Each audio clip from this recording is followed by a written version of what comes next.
comes from here, and it comes out of my mouth, and that I'm sort of expressing love. It's like, so really what's happening from my side, even though it might not be from your side, is it's like we're all making love. That's what it feels like, but just through words. I'm a triple Gemini, so that's most probably why it comes out in words. Or a double Gemini, dependent on the system you look at. And then after I've spoken for what can be 10, 20, 30, 40, 50 minutes, then I invite anyone to ask any questions they like. It can be about non-duality, but it can be about something else, whatever you want to bring to the group. So you're very welcome. So predominantly I speak about non-duality, and I'm hoping that non-duality is what's going to come out. I can't control it, it just happens. So I'm hoping that's what will come out today, is non-duality. And that's what I predominantly talk about, and I'm so passionate about and really, truly love. And just a little bit before we have a few minutes of silence, non-duality, basically, if you've not heard of that before, it just means like non-dual, not two. So in Western culture, we tend to speak in duality, and we think in duality in opposites.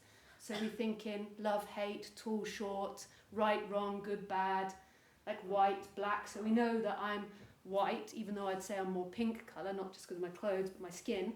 Even though we call me white, we know that I'm white because I'm not black, I'm not brown. So we think, or what we have our world in Western society, is in duality. And so non-duality is talking about not to, so what is beyond words, or what is beyond intellect, beyond a dualistic reality, so not to. So that's what predominantly non-duality is about, and hopefully I will speak about that. But I just love to do 5 minutes silent sitting before we start.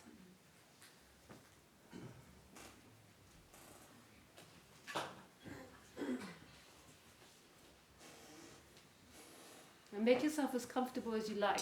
I really don't see it as an offence if anyone lies down and falls asleep. But if you are prone to that, because it is after lunch, just lay on your side so you don't snore. But if you relax and you fall asleep, I think that's really beautiful. I don't see it as a bad thing. Like, it's all about something much deeper than being awake and being attentive and understanding and getting something. So if relaxation comes, that's beautiful. So you're welcome to lay down, to do whatever you feel like doing.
So, when we're born, we're free. We don't know who we are. We don't know that we're a name. We don't know that we're a colour. We don't know that we're an age. There's freedom there. We also don't have much of a memory when you're born, so you can't really remember being free. You can't really remember not being identified because your memory wasn't really working. So before maybe 2 or 3 years old, you don't remember much. But when you were born, you're absolutely free of any identification, of any problem, of any suffering. There is pain, but there is no suffering because there's no identification with it. If there's pain, you don't even know you're in pain. There's simply what's happening. So when you're a baby and you're crying for the mother and the mother comes towards you, you don't know that she's your mother. You don't know who she is or what her name is. You don't know if she's good or bad. There is simply an experience happening that's prior to language and prior to anything you've identified with. It's totally free experience. So when I say free experienced, it means that it's not in the world of caged and free, of right and wrong, of good and bad, of you and me. It's totally free as it is. And the baby is just here, just present. The baby can't think about, oh, I was a naughty boy yesterday, or a naughty girl yesterday, or I did this, or I didn't get enough milk. It can't think about anything. It's just experiencing, you could say, in the moment. And it's not somebody that's in relationship with anything else. It just is. It's totally free. It cries when it cries, and it doesn't feel guilty about crying. It doesn't feel guilty about being angry or not being good enough. It doesn't feel like I'm not a good enough baby. My mother's going to reject me, or I'm not going to fit in, or I've got my tax returns to do, or I'm poor, or I'm rich, or I'm better than or worse than. It's got none of the identification with the human paradigm or the human condition. It's free, totally free. It just is. The body is beginning to pick up conditioning, but the baby's essence is free. It's not identified with the body. It's not when it's laying there looking at its hands, it doesn't think, oh, those are my hands. If you look at a newborn baby, it's almost as if it's a stranger's hands. It doesn't know the difference between my hands and the ceiling. It doesn't say, these are my hands, and my hands are better than yours. It just is like in awe at what's happening. Totally free of anything. And then what happens at like maybe 1 or 2 or 3, dependent on your conditioning and your karma, is that an identification begins to seep in. So an identification with form. At some point, the baby recognizes that it's a name. So say it's called Johnny. I don't know if you have that in Swedish, Johnny. So say it's called that name Johnny. Or it begins to recognize that it's not the cot, it's not the walls, it's not the floor, it's not the mother. And it begins to identify with things that are associated with the body and names that the mother calls it. So the mother says, you're Johnny, and you're a bad boy, or a good boy, you're a happy boy. Or maybe they're like, it's new age, it's like the younger generation that's got a baby, and they're like, no, there's no binary, so I don't know, they call it they, or you're a they, or I don't know these words, I don't know how to be politically correct there. I think maybe I should stay away from that. But maybe they don't call it a gender yet, so they're like waiting for the gender to come, but they still call it certain things, like you've got brown hair, or you've got blonde hair, or you're Swedish, or you're French, or German, or American. So the baby begins to associate and identify with things, but prior to that it was free. It didn't have any identity. So your essence isn't your colour, isn't your name, isn't your nationality, isn't whether you're good or bad or guilty or rich or poor. There's an essence that's there prior to your labelling, prior to what you know. The baby was alive, the baby was awake, the baby was experiencing, but it had no name. So who is it that's experiencing now? Who experiences this life? Because prior to you forming your name and your identity, there was still experiencing happening that was mysterious, that was unknowable, that didn't fall into any box. It was totally free. And it was right here, right now. And it's still happening here. Your essence is still here. But what happens is there's an identification with a person and with a name and with a nationality and with a culture. And everybody will have different identifications. So everyone has particular identifications. So let's say Johnny is from England, as I'm from England, that makes it easy for me. So from England, and he's from like a lower working class background. He's poor and he's white, and he lives in a community where it's not white or something. So then there's an identification with that. There's an identification with being the only white kid, or the only whatever he might think, or whatever his parents might think about that, and teach him, and he begins to identify with that. That's who I am, and he begins to feel that's who he is, and that's what our bodies should do. Our bodies should accumulate an identity in order to navigate your particular society or your particular surroundings. So the body needs to identify with certain names and certain themes and certain identities and certain stories. It's the way we navigate. But that's not who you are. That's not your essence. Your essence is much deeper than any box or any label that you put yourself into. So prior to this identification forming, prior to thinking and being told who you are, there's something else experiencing. There's something else there. So at about 3, 4 or 5, this identity starts to take hold. And as it begins to take hold, it feels uncomfortable. And the reason it feels uncomfortable is because it's not true. You aren't a name. You aren't a feeling. You aren't a class. You aren't your social status. You aren't your financial background. Who you are is beyond that. And that's the same essence that everybody has. And that's non-duality. That essence, which I'm trying to point to, is what is not two. It's not a divided reality. It's something that everybody shares, that experiencer. So most people, when they're walking around in society, they think that they are somebody. So this might sound a little strange to some people, but if you're used to this language, like you think that you're sitting on a sofa in a room in Sweden on a planet, on a globe that's spinning a metal ball of gas, which is a little bit bizarre that we actually believe that story. Like if you really think about it, it's quite a bizarre story what we're told. Like, okay, we're spinning around gas at an incredibly fast speed. That's okay, we'll accept that. But that's not actually who you are. You're not sitting in this room. You could say that there's nobody sitting in this room.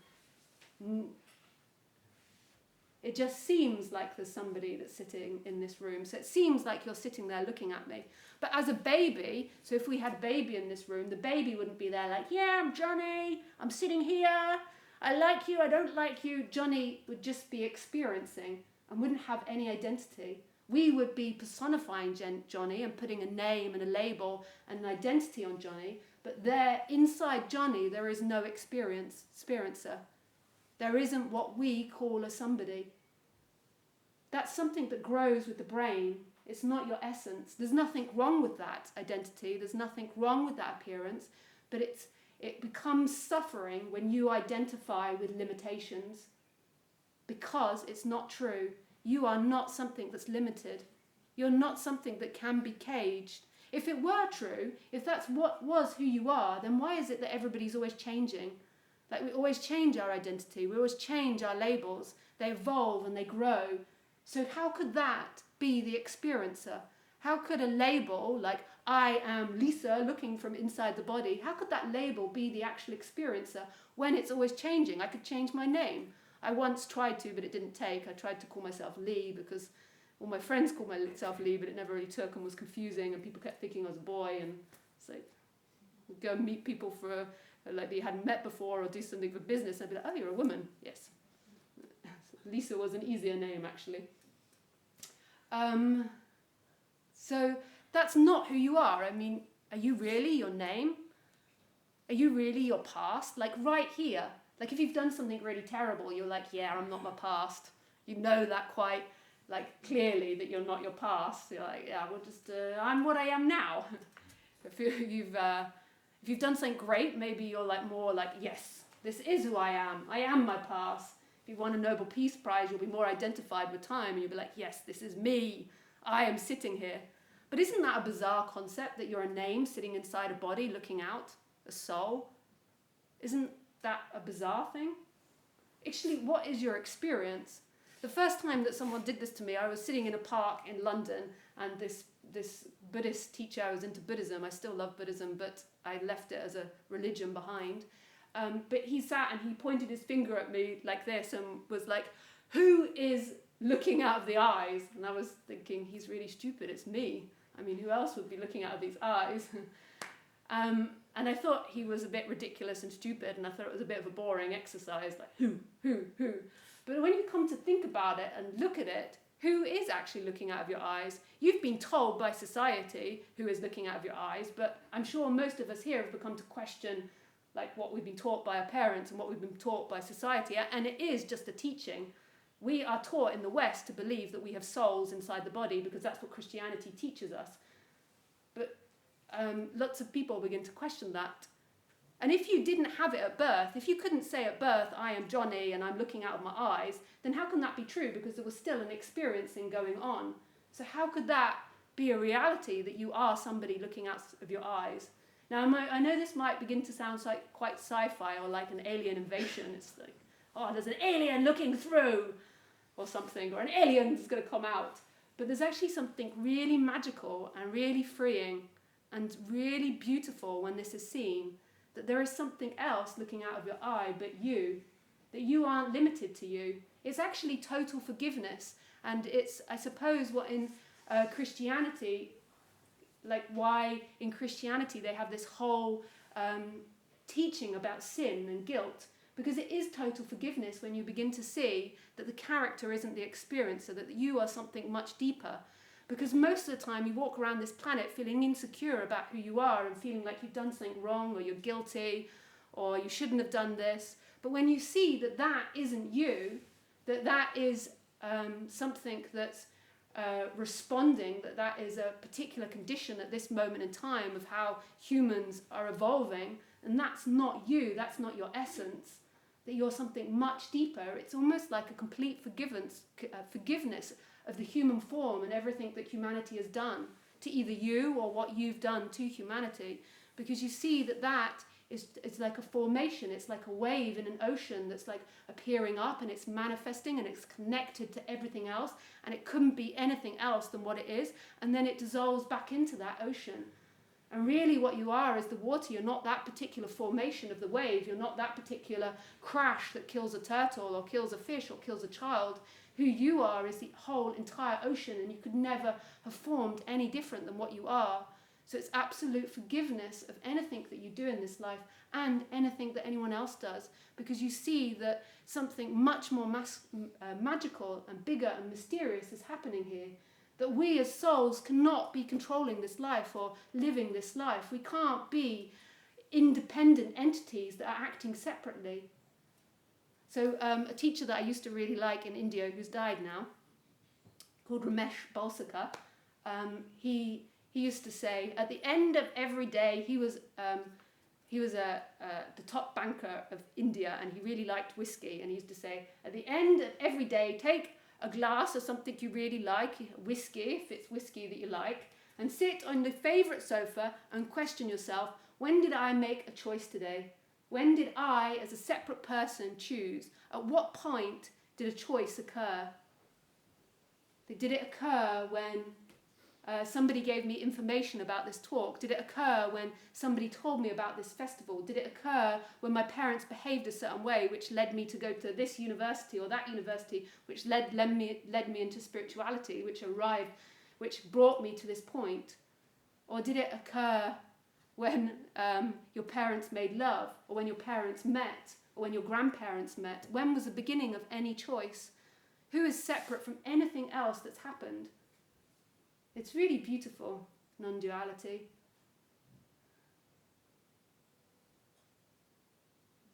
So in Buddhism, when I was originally taught this, the way that I was taught it, I was involved in a group called the Foundation of the Western Buddhist Order, but they've changed their name now and I can never pronounce it, so we'll just go with that one. And the way they taught me this was, apparently, I can't tell you how true this is because I've never translated Sanskrit. I think that the Buddha talked in Sanskrit, but maybe he didn't, I'm not sure. But I never translated it myself, and I can't go back to that time, I don't think, and witness the Buddha actually saying this. But apparently, he talked about atoms. So apparently, he was already speaking about energy, that we're made up of these tiny bits of energy that are constantly changing form, and that everything is made up of these energies. And they actually translate it now into atoms, but I don't know how the Buddha defined that in Sanskrit. That there's these atoms that we're all made up of, and these atoms are constantly changing appearance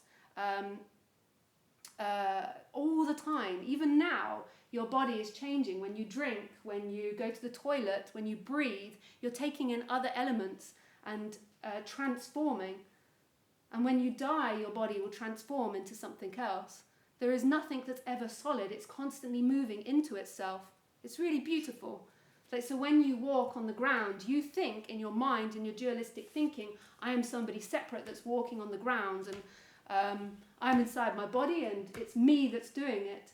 But actually, you are walking on the ground because and dependent on everything else that's happened and is happening. You need the ground to walk, you need the air, you need the sunshine, you need the light, you need the food, you need the energy, you need the thought, and all of that doesn't come from you. In one way, you could say it's very narcissistic that we are in a society that believes that our thoughts and our ideas and our choices come from us. Like if you look at the bigger picture, it's impossible. How could an idea ever be yours? Like you've been taught by your family how to speak, you've been taught by your society how to think. So every thought that you have is dependent on all the thoughts that were informed to you before. And then also in this moment, where do thoughts come from? We say the brain, but where does the brain come from? Like it all points to not two-ness, that this is not a divided reality. This is one reality happening, appearing as many. Some people you could compare it to like a computer program. I think there's like a big following now on the internet, I forget what it's called, where people believe that this is a virtual simulation, yeah. And I think that Elon Musk, so I mean maybe me, you're like, yeah, come on Lisa. But like if I say Elon Musk, is that his name? Musk. Even Elon Musk follows and prescribes to this, so he's really into like the sci-fi and the futuristic things, but he prescribes to that and does think that this is a simulation. So if you look at computers and what we've created, if you look into a program on the TV, you like in the film, it looks like there's characters interacting together. Like it looks like, so you watch the film or you watch the computer screen, it looks like there's lots of objects interacting together, and it's really amazing. That's what it appears like. But if you get out your microscope, or if you begin to zoom in, you begin to realize that it's colors that make this up. I think it's dependent on what you watch, but if we just look at a TV, I'm not very good at the science part, but if you go in, at some point you get to colors, like the three basic colors: green, red, and blue. It's green, red, and blue. And then what do you get before colors? Numbers. Sorry, huh? The TV screen. Yeah.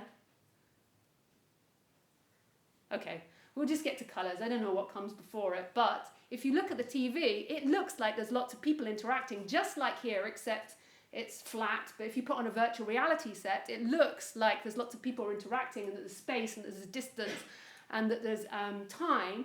But actually, when you break it up, it's just a world made of colour, which is maybe numbers behind the colours. But when you break it down, it just goes on for infinity. Like everything always reflects back infinity when you really look at it. So your nature is also infinity. Everything's reflecting back infinity, infinity, infinity. But if you put on a virtual reality where it really looks like there's space, it's the same premise, that it's made up of light. And it gives the appearance that there's distance. It gives the appearance that there's past. It gives the appearance there's time. It gives the appearance there's something happening. But actually there's no time. It's simply light. Here, right now, appearing as something. And it's not appeared in the past. It's not still existing. It's just here, appearing and changing lights, like flashing colours, giving the appearance that something happens.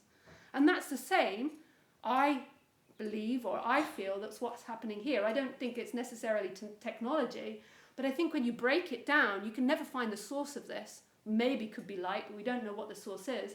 You never find the beginning point. It keeps on going for infinite levels, like we get into our skin, and then it goes into blood, and then bone, and then I don't know what it begins to go into, like I forget these words. What's the word?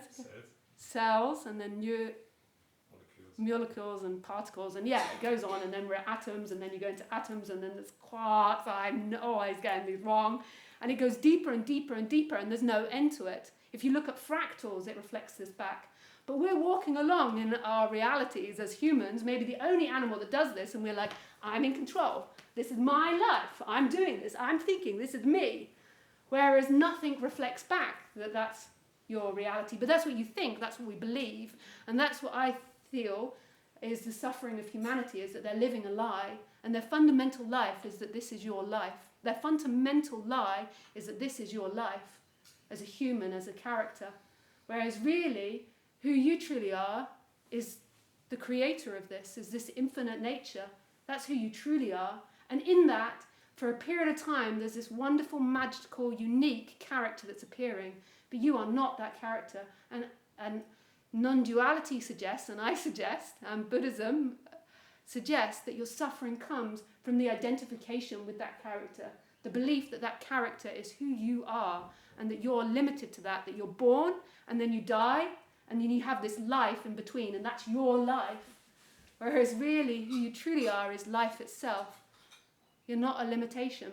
This character is a unique appearance, and it's what's appearing now, but it's not the listener. It's not that which is experiencing now. So who is it that experiences now? Like right now, you look at me and you're like, me. I mean, with my friend, where I was like, yeah, bozo. For me, it's like pointing. It's like, who's looking at the finger? Me. So you say me, but if you go beyond that, who is actually looking out? If you go beyond that title, if you go beyond your name, if you go beyond your society, what you've been told, what looks out? Who looks now? If you go beyond your age, beyond what your parents taught you, that you're naughty or good or wonderful or brilliant, who looks out right now, in this moment? Who hears me? Our assumption is that I'm looking out from in here and I'm hearing from in here, whereas your experience, if you come to your experiences, there isn't a separation between me and you. There isn't a separation between the sound of my voice and the hearing. It's only mental. There isn't a separation between seeing me, between the seeing and the seen, the feeling and the felt, the hearing and the heard. It's all one. My voice actually appears in you, not to you. My sight appears in you, not to you. So if you look now, like, where is your barrier? Most of us are like, my barrier is here. But is that true? In this moment, in your experience, are you ending here? Like, how do you define that? And I'm beginning out there and I'm appearing to you. Is that the experience? Or is the experience that you don't know your boundary? You don't know inside and out. You don't know you and me. You only know that in the intellect. You only know that in what you've been taught. Here, in this moment, it's a non-dual experience. And if it's non-dual, then it means that we're all one. This is oneness's experience. And this is home. This is home beyond self-healing, even though I'm a big fan of self-healing, and often in my workshops I promote doing work on chakras and understanding the human and the character, but it's beyond self-healing. It's not about self-healing.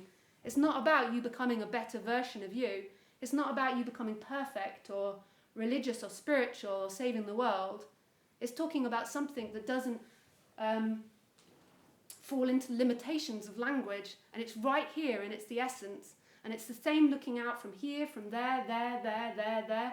In traditional Advaita or non-duality, they would call it consciousness, that your essence is consciousness.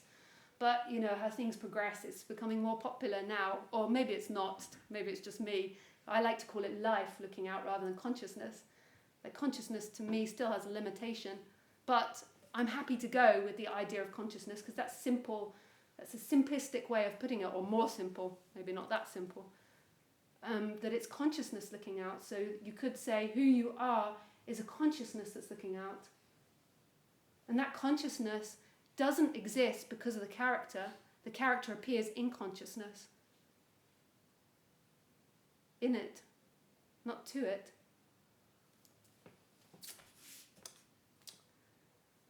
So I get the feeling that it's good for me because I really don't know, like, who's heard of non-duality before or what you're interpreting this to be. So if you have any questions, then I can gauge slightly what you're feeling or what perspective you're coming from. But best to keep it more to questions than like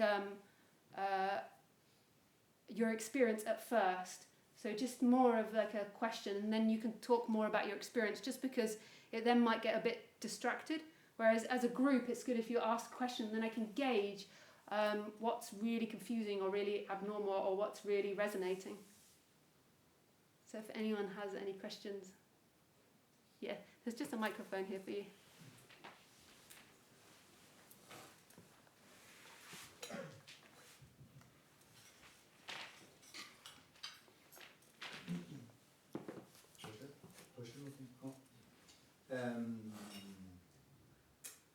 It seems that it's really nothing to understand. Yeah. But how can I understand that? Yeah, I mean, that's what's really amazing about us as humans, isn't it? Yeah. That we seem to be currently on Earth the only animal which has this ability to self-reflect and think about ourselves. And so it feels like somebody can understand something, but yes, it's really nothing to understand, because understanding is something that appears in consciousness and it comes and goes. So you'll understand one day and then you won't understand another day. So if you think it's about you understanding, then you'll constantly have it and lose it, where this is talking about something that's always looking out. So what happens actually is, this is what in non-duality we would call awakening, is there is an awakening which is an energetical shift, where there is something beyond the person that just knows this. It always knows it, so you could say that there's just a going home or a disidentification with limitation, and then there's a remembering, but it's totally not intellectual, and it's energetical. So right now, when you're looking at me, it's actually happening. So I don't know what your experiences are or what past is and your awakenings, but right now, it seems like I'm talking to you, and I'm talking to you through time. Like our intellect works in time, so it works with memory. So with this amazing ability to be able to, I mean, you guys are amazing. You speak 2 languages. I can speak 1 and a little bit of French. And it's super hard doing that little bit of French. But you guys understand 2 languages. And it's happening so quickly that you're associating meaning with my sentences. So you are being able to determine so quickly what I mean. Now, your meaning is going to be completely different to someone else's. So you'll interpret my words completely differently. So there's no fixed reality. It's all interpretation. So someone else will have a totally different experience to what I'm saying. And it happens so quickly, and it seems to happen in time, and it makes you feel relaxed on the human level to understand what someone means, or it can be annoying because you're like, oh God, I don't like what they're saying. But it happens very quickly, and it happens emotionally as well. And that moves, and it's constantly moving. So you'll understand something now, and then tomorrow you'll forget it. But in all of that, there's experiencing happening. So there is like this meaning and this understanding that's happening, and then behind that there's something that's conscious of it. And that consciousness never moves. It's right here. And it's right in this moment. You can't name it, you can't say it, you can't grab hold of it. It's here. It's innocent, it's free, it's not knowing in the human world. But then on that conscious level, that consciousness level, it's it knows itself. It's relaxed in itself. So when you look at me, where is your boundary between you and me? I'm sorry if I'm being intense, like really staring at you. In animal world, it's often like seen as unfriendly, like staring, but us humans, we're like to my dog, someone stares, they're like, oh, you're lovely. She's like, oh God, a monkey, but humans, we do it. But so it's intense that I'm staring at you, so I'll give you some space. So where do you find, or where do you feel, just in your experience, your boundary is? Like, where do you end, this you that you feel like you are, and me begin? The only answer I have is you are there and I'm here. So yeah, so that's the answer in language, and that would be correct. Otherwise, we would be seen as crazy if in language we thought it was something else. So in language, that's the correct answer. As a baby, you wouldn't have had that sense. As a baby, like a really young baby, your brain wouldn't be working like that. I wouldn't understand your question then. Yeah, you wouldn't understand my question. You'd be absolutely innocent, and you'd be more like an animal as a baby, like you wouldn't have self-awareness, so you wouldn't have this sense.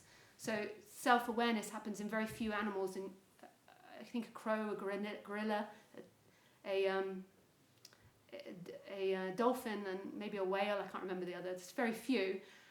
So they have this self-awareness, so you know your body and you feel like you're sat there and you feel like I'm sitting here. Whereas my dog, say, so I have a dog called Khaleesi, and she doesn't know that she is a dog. Like, I've tried to explain it to her many a times, but she didn't get it. It's like, you're a dog, you're not a human or a baby. I think she sometimes thinks she's my baby or my owner, I'm not quite sure. But so she doesn't know that she's a dog. Like, I show her herself in the mirror and she doesn't get it. She's just like, is there a treat here? What are we doing? Like, she doesn't even look behind it. She doesn't even recognize another dog. Some dogs look behind because they think it's another dog or they bark at it, but she's just pretty indifferent. And then when she sees dogs on the computer screen, she sort of recognizes movement, but she's indifferent. So she doesn't know, and you can try. They do this experiment. So I've put stuff on her head so she could see it in the mirror, and she doesn't recognize it and try to get it off. She just doesn't have any sense of that. So her experience is completely different from our experience. If she doesn't know who she is, then who am I? Because you've got to know who you are in order to know another person.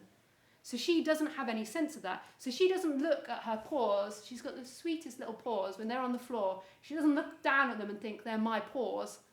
She has a functioning that stops her walking into walls and stops her like hurting herself, but she doesn't think they're my paws. What wonderful paw. Oh, look how long that nail is. What a terrible nail. She just is innocently looking, and she doesn't know the difference between her paw and the floor. To her, they're one and the same. So when she's running, she's not separate from the floor because she has no sense at her limit. She doesn't know distance and time. She just is, and her experience is everything. Her body functions. Her body is intelligent, and it's functioning to not bump her into other animals or to walls. But her essence isn't limited. Her essence is expansive, is everything, is huge, is infinite. It's not even infinite or finite, it's beyond that. It's no boundaries, it's beyond what we can say. And it's happening to you right now. It's just we're hypnotized by the intellect. We are so hypnotized into believing you're there and I'm here. Your actual direct experience is innocence. If you forgot language, if you forgot everything you knew, your experience of me would not be inside or out, separate or non-separate. It would just be here. It would be free. It would be a non-divided reality. At best you could call it non-divided. And so in your experience, right here in the moment, you don't end there, and and I don't start here. Like, if you look at consciousness like you're looking out of your eyes, just you're looking out of your eyes, you, in this moment, you do not stop, and I do not begin anywhere. You know, for me, it's not about the I. I know that I don't know who I am. Yeah. But for me, it's more a question of what I am. Oh yeah. So, more of what is this? I mean, it's not that when I think of it, of course, otherwise not. But when I think of it, it's a question of what instead of who. Yeah. So there's no one there, but there is something. There is like what? Yeah. And like what's the like interest of way, or awareness or whatever? But I don't know. And what's your interest in that? Like why is that important? What that is, or to lose it up. Yeah. Yeah. I never get that. I hear people say that a lot, like it's not who, it's what. I don't really feel the difference for me. Like who or what. I can understand, but it just doesn't touch anything in me. Like that difference.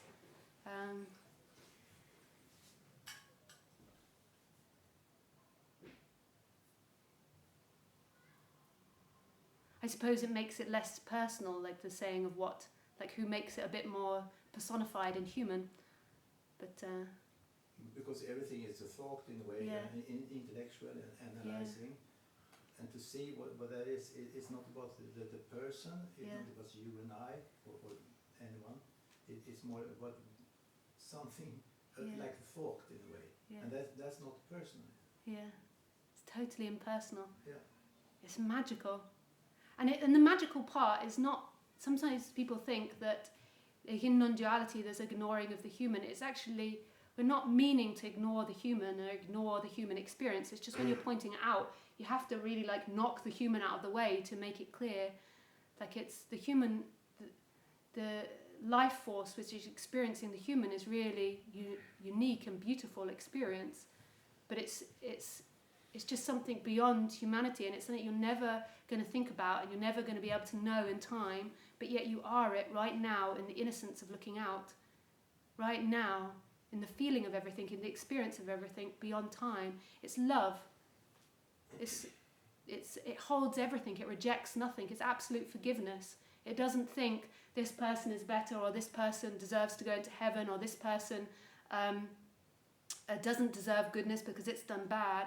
It loves everything. It's, in a way, it's in all religions, this teaching that is all about absolute forgiveness, seeing that it's not about becoming pure to arrive at something. It's seeing the beauty and the good and the bad and the ugly, the beautiful. It's absolute love beyond our human mind. It holds and contains everything, and there's nobody that's left out. Even though sometimes on the human level we want to leave certain people out, we're like, they hurt us, and so we want to believe that they get left out or ignored, but this absolutely accepts and loves everything, and it has to be like that, otherwise it wouldn't be unconditioned love. It has to accept and love everything, every part of this crazy manifestation. And really, when you think about it, that's what you want, is that you want something that is that does love beyond dualistic limitations. So sometimes when I say this part, people get upset because they're like, yeah, but what about Hitler? It's always Hitler. Or what about like somebody that's done something really bad? Like, because we have that mentality that badness is left out of this, but it couldn't be unconditioned if it excluded people. It contains and holds everything. It's the experiencer of this life. So if anyone does anything bad to you, or you do anything bad, in the instant it's always forgiven. It's not even blamed or judged. It's free. It's so hard though, because we're so hypnotized by dualistic thinking of good, bad, light, dark, right, wrong. It's so difficult, like it's our main identification, good and bad. I am a good boy. I'm a good girl.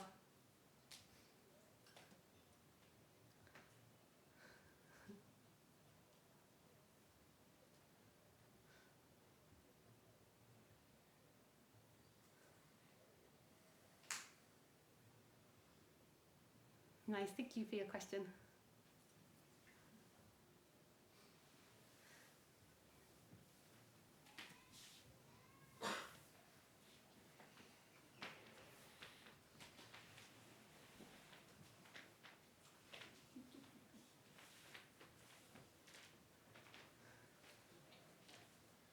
Hello. Hello. I have a question about destiny. Yeah. I went to a retreat with Roger Castillo last year, and it's been with me all the time since then. Yeah. And he also mentioned Ramesh Pansika. Yeah. And he was really putting a lot of emphasis on this non-division Yeah. thing. And I just want to clarify so that I understand it correctly.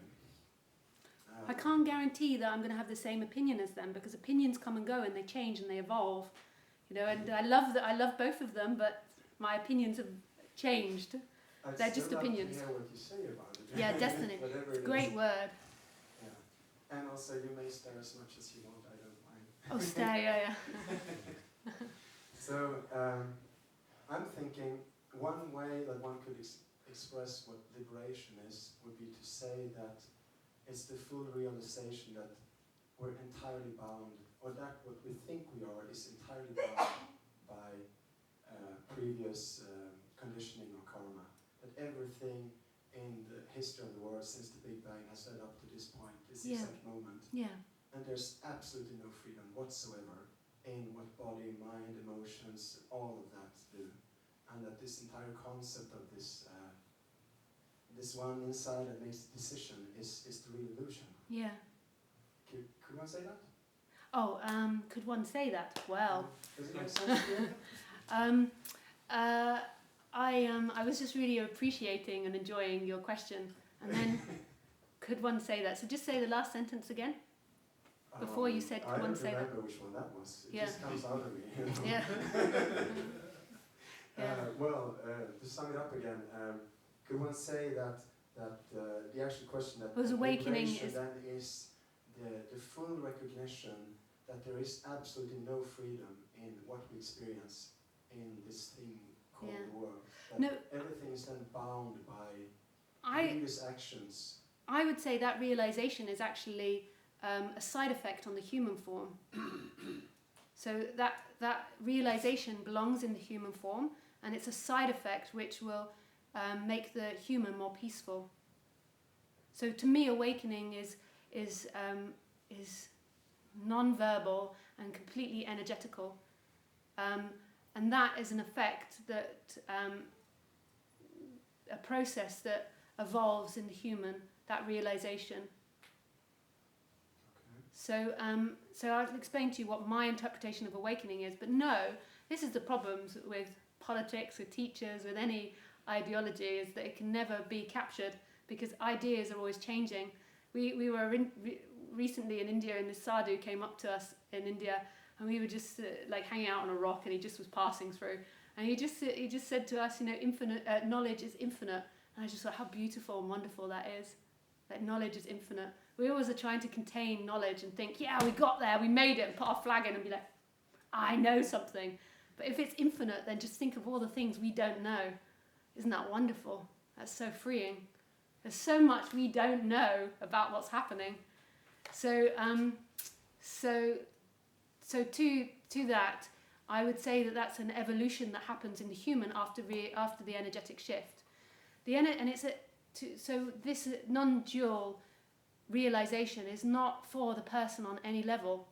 It's energetical. Then it has an effect on the human level. It can do prior to the awakening have an effect on the human level. But this is non-human. So this is about something that is non-human. I think the way that I'm going to describe that, and the metaphor I'm going to give, is through the metaphor of a virtual reality headset. So has anyone here experienced virtual reality? Like put on that, it's so cool. If you've not done it, go and do it. Like I think a lot of people now, you can get like Google goggles, but you can also, like if you're in a city, go somewhere and play a game in virtual reality, and it's such an amazing experience. Just take a travel sickness pill first. And so in virtual reality, so if we just use this idea of Google goggles, I think it's evolved past that, but you just get these, you put your phone into like a goggle set, and you put on like glasses, and then it gives you the experience of being on a roller coaster or something.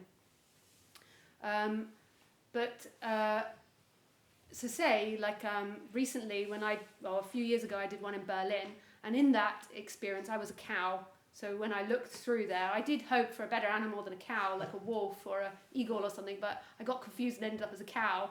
It's like, okay, so I'm a cow for this experience. So I put on my goggles and I became a cow, and I had hoofs.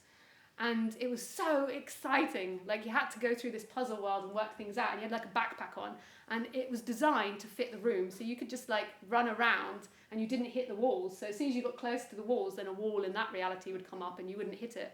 So it was a really cool experience. So you began to rely on it. At first you're like frightened that you'll hit something, but then you begin to rely on this world and just believe that you're not going to hit anything, and you begin to really feel like when you're pulling a lever in the virtual reality that it's happening, like it gives you a sense or a sensation.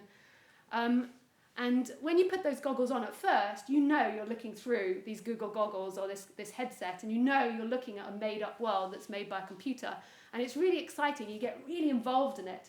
And like the more that the game goes on, you get more and more excited. But imagine if this game went on for millions of years. So imagine if this game didn't end. So you went to Berlin to play this game. You didn't realize it was like a million-year game. You thought it was just like a couple of hours. It's a bit like taking a boga. You think it's just a short time, and then it goes on for like forever, and you've been in like multiple realities for many, many years. But so you go in there and you're like, okay, it's a 1,000,000-year game. Now what's going to happen at first is you'll be super brave and you'll really go for it and you'll do all these things. But then over time, especially if it's like multi-sensory, as if you feel pain when you do things wrong, you'll begin to believe it's real. So if you're experiencing pain when you do something wrong, you'll begin to be afraid of that pain. Like if you didn't feel anything, it would be easier, but you'll begin to feel that pain is real and you'll take it more seriously because it has an experience. It's like getting electrocuted by something. It has an experience, so you avoid that and you begin to believe in it a bit more. But then imagine if it keeps going on and on and on. You'll begin to forget your old life. You'll begin to forget that you once were a non-duality teacher that was speaking to people and that you'd just gone into a virtual reality. And after 10,000 years, you'll have completely forgotten this life and thought, maybe I dreamed it once, or maybe it's completely gone. And you'll just solely believe that you're this cow in this virtual spaceship that's like floating around trying to save the planet. And you'll become more and more invested in this dream and your old world will be forgotten. And before you know it, you'll forget that you're looking through anything and you'll just 100% believe you're this cow. And in the dream, that will have an experience because you'll stop being so adventurous and you'll stop taking so many risks because you'll be concerned about dying and concerned about losing all your virtual friends. And you'll be concerned that when you wake up, you'll be nothing or that you won't exist. So your dream will become more like real. And then you'll begin to go through all phases. You'll get bored of the dream, you get sick of the dream, but you won't even know it's a dream. You just think it's real, and then you'll be like, what's the meaning? What's the point? There'll be so many things. And then after 1,000,000 years, you might be ready to jump off the edge of the cliff just to see what's happening. Don't do this in this for a dream. But you might decide, I'm going to jump off the cliff and see what happens. You might, after 1,000,000 years, you might just want to see. Like if I jump off, if I walk outside of the spaceship, what happens to me? And then, who is it that wakes up? Is it the cow inside the virtuality that wakes up, or is it Lisa that's the non-duality teacher that lives on planet Earth? So the question's back to you. You're like, I got lost at a boga. Well, of course, there is no cow anymore then. It's Lisa. So who is it that wakes up in this reality? Well, like you said, you can put the name life on it, God, whatever you want. So then, the realization of destiny and the realization of choice and all these realizations that happen when you realize that you're not that body, that's all for the person. That's all something the person thinks about because thinking is something in this dream. It's not the experiencer of this dream. So it's like the cow. If the cow started thinking about, like, do I have a choice? That's all in the cow's world, and it's not the cow that wakes up. Although it normally happens in cause and effect, so normally the precursor to waking up is the cow beginning to ask, who am I? But yet it's not the cow that wakes up and has that experience. So waking up is a completely impersonal thing that has nothing to do with the human, but it affects the human, affects the dream. Yeah, but about the cow now. Yeah. The cow has no way of affecting when this is going to happen. When No. you ask the cow, Yeah. I mean, that's what I mean. Yeah. It happens exactly when it happens. Yeah. And that's where destiny comes in, to me. I mean, the way we talk about it. Yeah. So, whenever it happens, it could not have happened at any other point in time. Yeah. Okay. Yeah. That's an answer for me. Yeah. But just know that that is an intellectual understanding which will have an effect on the body. But this is a human dichotomy. Like it's a human drama. Like to consciousness, it doesn't care about destiny or no will or free will or... Yeah, since consciousness is what is free from all of that anyway, to start with. So nothing really matters to consciousness then. But on the human level, so let's go to just the human level, is that a human will be unhealthy if it walks around believing it has no free will. It will send the solar plexus chakra into chaos and you'll begin to get depressed. Yeah, that's what most ordinary people would say, but to me it's rather the other way around. Yeah, that can be the way. Yeah, they can be a way. If you have a strong sense of doership and guilt, it can be super relaxing, but it can also lead to depression on the solar plexus level because the human is always designed to feel like it has free will. And the reason is simply evolutionary. So I mess up my English sometimes. So if I say a wrong word, this is why I often don't speak in England, because they will realise if I'm speaking second language, sometimes they don't realise my mistakes. I'm more forgiving. Or they understand it, they're like, yeah, I get that word too. So evolutionary, like we are designed to have the appearance of free will and the appearance of choice, because the appearance of choice gives us the ability to update this machine of potential possibilities that could happen in the future, and what is the most effective way to go forward now. It's very important for the machinery to have that appearance. Absolutely, but Yeah. when the machinery is kind of dysfunctional anyway, there may come a point when the opposite is actually the better way of going. Because I feel you talked a lot about forgiveness, for example. Yeah. And to me, that would be the absolute paradigm of forgiveness, to know that no one ever has had anything to decide. I think it's an energetic experience when you energetically shift that, and that forgiveness happens, and then that slowly transcends into the human form, and then over time the forgiveness will come quicker and quicker until there's no blame and guilt and all these, or little blame. Like, blame is relevant to a point, like it's important to identify who crashed whose car and who has to put the insurance forward. Like, so there's an important, like, to put, but it will become lighter and lighter and lighter. And like, a lot of the human suffering is evolved in this unnecessary thinking of blame, guilt, who did this, what am I, what have I done, I'm guilty, they're guilty. But it's very important on the human level to recognize the difference between non-duality teaching and the human level. When you morph them, non-duality sucks as a therapy practice. So like someone goes to therapy because, you know, they've got a really narcissistic partner and they've had narcissistic abuse for many, many years, and then the non-duality reply is, yeah, but there is nobody, there is no blame, there is no guilt. So then more than likely they end up staying in that relationship and blaming themselves. Like, it's not ideal. So what a lot of teachers do is they mix the two. So they talk about therapy and they talk about non-duality together, because it's not good to use there is no doer as a way to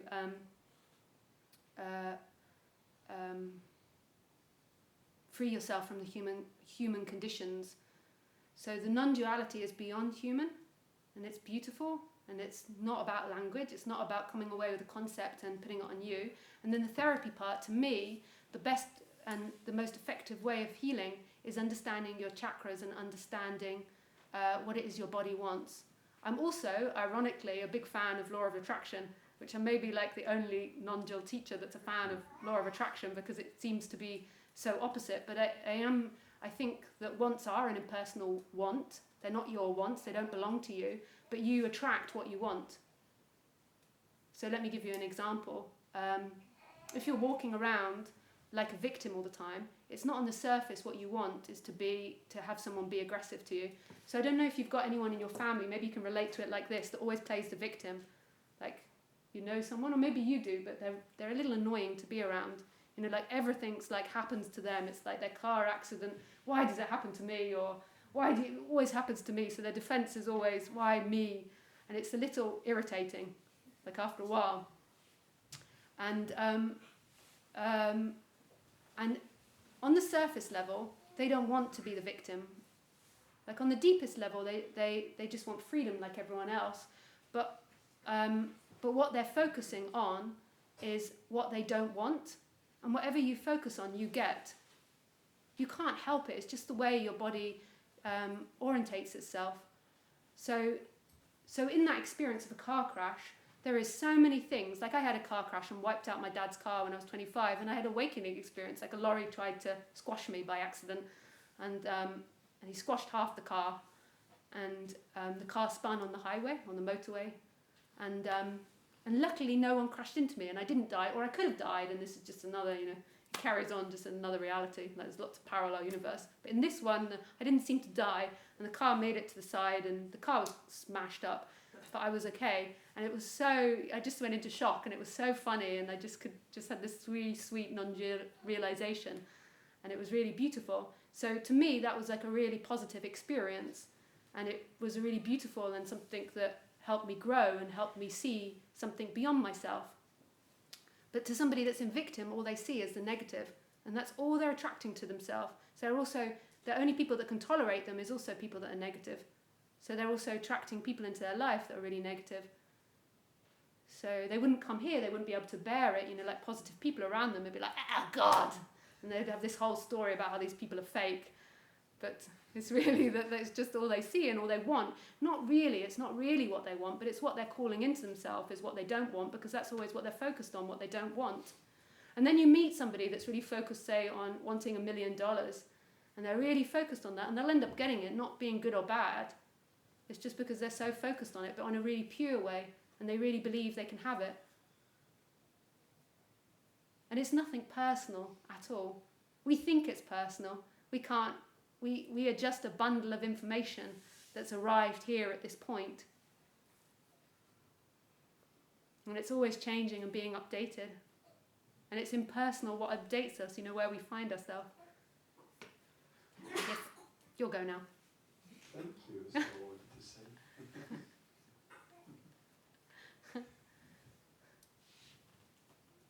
Anybody else?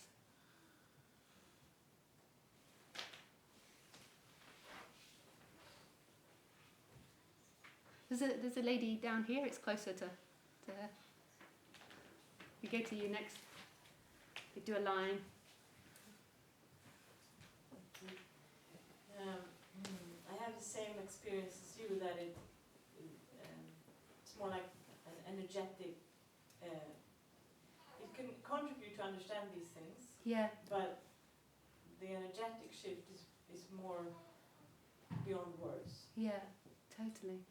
And to me, it's very obvious that on an energetic level, it's not somewhere to arrive where it's an end station. Because energetically, it's obvious that everything is fluid and changing. Yeah. So I've been kind of annoyed for many years with teachers and gurus that kind of refers to an end station of enlightenment. Yeah. So I just wanted to hear you say something about that. And that's such a brilliant point. So remember I said earlier, like, knowledge is infinite. It's the same with the evolution of the human form, is it's infinite. But who you truly are is here, so that's not something that can evolve. Like, your essence can't evolve because it's not a thing, and it's only things that can. But on the human level, you infinitely evolve. Like, the human doesn't become enlightened or wake up. I use that terminology in order to communicate, but the human doesn't actually wake up or become enlightened. It's impossible. You can never arrive. I say that there's two reasons why that happens in teaching. Is firstly, it is really hard to talk about this subject without a beginning and end, because we're talking in a language that starts and finishes. So this is really hard. So that's number one. Number two is that some speakers still mix the two, and they might do that because they don't know that they're still mixing the two, or they might do that because they feel that's the best way to teach. That's unknowable. And third is it might be a personality type. Like, so somebody that's a certain personality type will want to speak more definitely and more in absolutes. Fifthly, it's really hard to advertise non-duality. Like, you won't get anywhere. like how do you, like, it's easier now. So I don't advertise because it's my personality type. So all I do is I do my talks on YouTube, and then YouTube advertises for me because it's suggested it to people. And if people like the way I talk, then they carry on listening. If they don't, they just switch it off. But I never have to advertise. Like, it's just they either click, they look at the title and they click it, or they don't. And every so often I have to advertise. Like, when I came here, I had to write like a title for this talk and like what it's going to give you. And I'm like, oh no. So luckily Andreas helped me. Like, because that's really hard. So imagine like 20 years ago, how does somebody advertise in the local newspaper a talk on non-duality? It's like, no one will get enlightened. This isn't about enlightenment. Like, so I can understand how that evolved.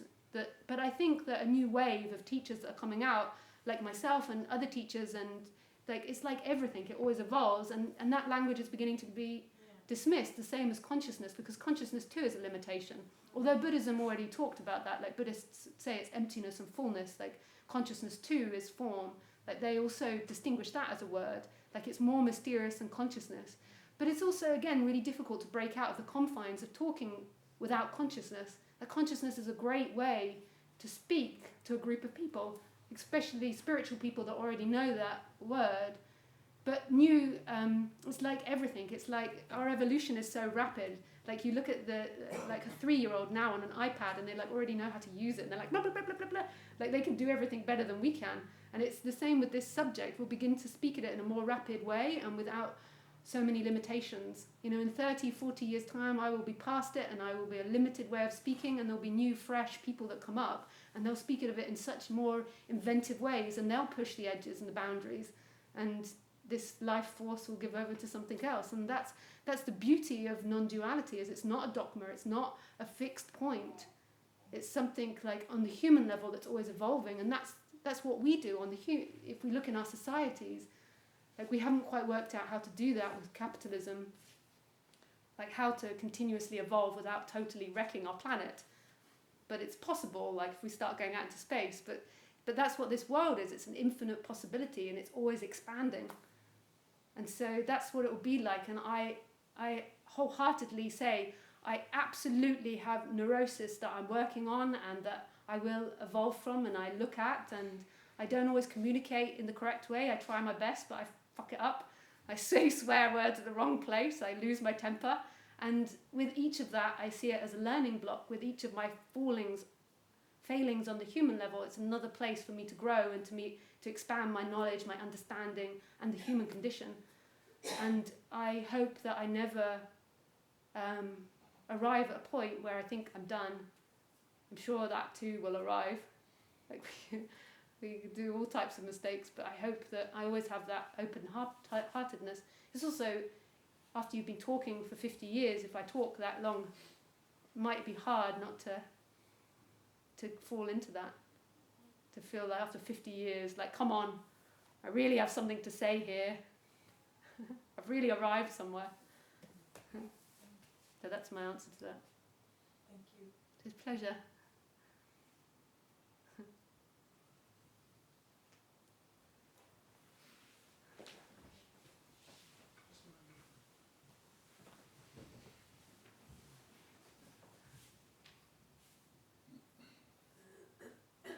It might only just fit. Yeah, just fits. That's cool. Just makes it. It was, yeah. Yeah, so, every non-dual teacher had its own kind of language to explain that. I think you talk about consciousness, and some say the absolute or the emptiness or whatever. Yeah. But if you say the consciousness, if you experience that, as I understand it, because in one way I don't understand it, Yeah. what I understand, which I don't understand, it has no form, it has no qualities, it has nothing. Because as soon as it has its form, a quality, it's not that. Yeah. But anyway, if you experience that, and you get a taste of it, or feeling of it, the intuition of it, there is a desire to dive deeper into it, to absorb more into it, and less identify yourself with this body. And the question is, how do you accelerate that process? That's what we always like on the human level, isn't it? Yeah. I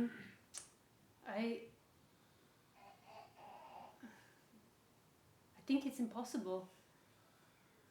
Like this, it's a daydream, like this idea of acceleration. It's a nice daydream, but I think that that's impossible to accelerate it or to slow it down. But I mean, that's good news, because if you think about it, then it's also impossible to slow it down. So that's quite a relief. I can leave this meeting, go to bar and drink a whiskey. If you like to, but I doubt you will. No, I will not. Like, yeah, I think accelerating it or slowing it down is an impossibility. I think that life happens as it happens. We can speak in human terms, so I could give you things on the human level which I think would be helpful for you. But I can't guarantee that will create energetic awakening or help the non-dual realization.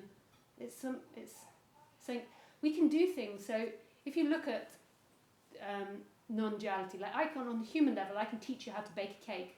I'm not very good at baking cakes, but I can teach you how to do that. And it seems like I am teaching you that I have free will and that you've got free will and that you follow me as an instructor and trust that I can teach you how to bake a cake. I can also teach you how to run a marathon maybe or ride a bike. I can teach you maybe how to philosophy or economics, or I don't know if I know enough about economics. So certain things I could teach you. And it seems like there's free will. So it seems like I say, crack 2 eggs in there, and then you're like, you crack 2 eggs in there, and then you stir it. And it seems like you're choosing to do that. So a thought appears and goes, I'm choosing to crack the eggs to follow her instructions. I could go with, what's her name, Delia Smith? I don't know, another famous, I'm going with Lisa Cairns on the cooking. And I could go with someone else, but I've chosen her. And that gives you the appearance of free will and choice. Actually, free will and choice is just about assessing the options and picking the best possible option, but it doesn't actually imply there is free will or choice, because where does that free will or choice come from? In the moment, you have a voice speaking about the options, and then you have an urge to follow one, but who writes that in? Who's like down there writing it in? We say it's us, but actually it comes from a really mysterious place. We don't know where the choice to go and drink a whiskey instead of coming here comes from. We don't know where these choices arise from. We're always feeling guilty about the choices we've made in our life, but we don't know how they formed. We can see a pattern, and by understanding the pattern, there can be a redirection, but it's still not your choice to redirect it. It's something that's happening. There's either the urge to do it or not. It's unknowable where our thoughts and feelings come from. Just because we see the talking about choice, I'm going to choose a banana over an apple, just because we hear these voices, doesn't actually mean that that machine is choosing. And when you really deeply look at it, you realise that life is simply happening in every moment. But on the human level, I can teach you wise things about being human. Because I used to be a little cuckoo. Well, actually, I am still cuckoo. But I used to be more cuckoo. And I managed to satisfy a certain level of emotional and psychological issues. There's still some running. But I learned a lot of things in this process and a lot of ways in which to work on myself. And I share it with other people, and they like it, and it seems to help them.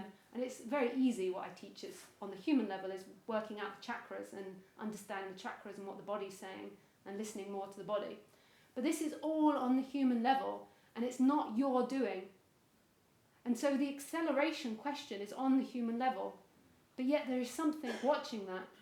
There's something that hears me right now and knows this and knows this whole room. There's something that knows this wall that's got nothing to do with your acceleration or your process or your mental capacity or your psychological makeup. There's something that knows the sound of my voice in this instant, beyond memory, beyond understanding. There's something that knows this floor beyond labelling it floor, or the colour of these pants beyond labelling it pink and blue. It knows it instantly, right here, without any time. And it's not divided, it's not inside there or outside, it's not located, it's free. And that can't be accelerated to because it's already here. And that's totally frustrating for the person when the person thinks about it. But then on the human level, what I'd recommend when you feel frustration about this is I would go to then your psychological makeup, and I would go to the chakras. So that frustration will come from the solar plexus, and it's simply frustration. And it will remind you of past frustration. So your inability to capture non-duality will create frustration in the body. I'm not saying that's true for you, but just in general, I don't know inside your body, but it predominantly would create a sense of frustration. And then you just identify that. You're like, it reminds me of being at school when people wouldn't listen to me, or my relationship with my mum, like I'm having a past condition come up, and it's frustrating. And what your mind does is your mind thinks, well, I'm going to find the result in understanding, capturing, and accelerating to non-duality, whereas actually all you need to do is allow that feeling to manifest, to be really frustrated, and then it will pass. And then you're here. Our problem is we're always trying to solve our emotional issues and conditions in time, whereas predominantly it's just about allowing them to be there and identifying when something is trying to help you and fix things in time, and when something is just sparking an old memory or an old fear or an old neurosis or an old trauma, and just allowing that to come up and pass, and then not latching onto time to try and find a solution. So most of us, we listen to non-duality and we think this is the new solution, but it can't be the new solution because non-duality isn't a solution or not a solution. It's not in that world. It's that which is experiencing the thinker that's saying it's a new solution. It's free. Your essence is free. So it's just seeing that there is a fear coming up, a fear of your existence, a fear that you don't have solution. That's most probably sacral. It's most probably existential fear. And it's just noticing that and seeing it will pass. mostly what we're doing is that we have this craving. So in the Buddhists, it's like we're always craving for pleasure and trying to avoid pain. So an uncomfortable feeling arises in the sacral chakra, and then we crave to satisfy it in the timeline. And it's just allowing it to be what it is, just here, as it is. It's uncomfortable. Life can be uncomfortable on the human level. Like if you think about it logically, I know that this is mostly coming to the end of this talk, because I've been talking a lot. I told you I could talk, triple Gemini. But if you think of it on the human level, why would we experience 100% pleasure and no pain? Like on the human level, we are set up to move towards pleasure and away from pain. So we have to roughly be experiencing 50% pleasure, 50% pain in order to orientate this world. It's completely impersonal, that's the way we're set up. But we're evolved to move towards that which makes us feel good and away from that which makes us feel bad. And our body is constantly determining that. So if you don't like something, you tend to move away from it. And there's nothing wrong with that. That's totally ordinary, and it's the way we're set up. But we get so deluded in our brain that we think that we've got to have 100% pleasure all the time, and if we don't, everybody else is having a better life than us and there's something wrong with us. Right? It's really practical that we feel 50-50. The suffering comes when you always believe that you've always got to experience pleasure and get rid of pain, and you're always scared and running from pain. Pain is simply an indicator that's saying, not this, not that way. It's like a signpost. It's like we've got to make friends again with this pain and pleasure thing, and get over this idea that we've always got to be happy and excited and like full of love. It's not that it's unrealistic. It's just it's not the way we're designed, and you're not listening to your natural flow. Your natural flow is in the body. Like our mind updates us and gives us information, but our natural flow is in the body, and it's orientating it. And if you ignore the pain side, then more than likely you're going to end up in quite painful situations. But we get confused by pain and pleasure because we have this belief that we've always got to experience pleasure, and there's something wrong with us if we don't. And then this creates what Buddhists call craving, this constant suffering. Whereas Khaleesi, my dog, when she experiences pain. Like at the moment, I'm sure she's heartbroken and crying and really sad that Lisa is away from her, which is an absolute lie. She couldn't care less. She's got my mum who gives her pate. She's like, woohoo! I've gone up in the world. Actually, she gets pate from me now too. I realised how much she liked it. Yeah. So, but she does experience pain. I witness it. Like my mum's just got a new dog, and it's a boy dog, and she hates it. And she's not happy. She's like, I am the number one. And now she's been demoted. She's not allowed in the kitchen area. She has to stay in the garden. She's a bit unhappy. And I'm sure that's painful. She sees it, and there's jealousy that arises. There's pain that arises in that situation. But the great thing about Khaleesi is she can't think that I own the pain or I own the jealousy. So it's life that holds it. It's pain. It comes up. And then when she looks and sees the pigeon flying or the squirrel running the garden, then she's onto that. And that's how we should be, is this constant flow. But the human gets stuck because it's always trying to hold on to pleasure and get away from pain and itself. But I can feel, without even looking at the time, what we're getting to maximum amount of time of talking. You can begin to feel it in the room. The room's like... There's so much people can take. But if you want to come again, I do it again for the next 2 days. I think on the 4th day I would just do a meditation. It's like really early. It's like 7 a.m. Who wants to listen to this at 7 a.m.? So I just do a meditation, like a gentle, non-dual meditation at 7 a.m. But tomorrow and Tuesday I will do some more like this. You're very welcome. So thank you very much. And if I don't see you again, enjoy the rest of the festival. Thank you. Thank you. That's sweet.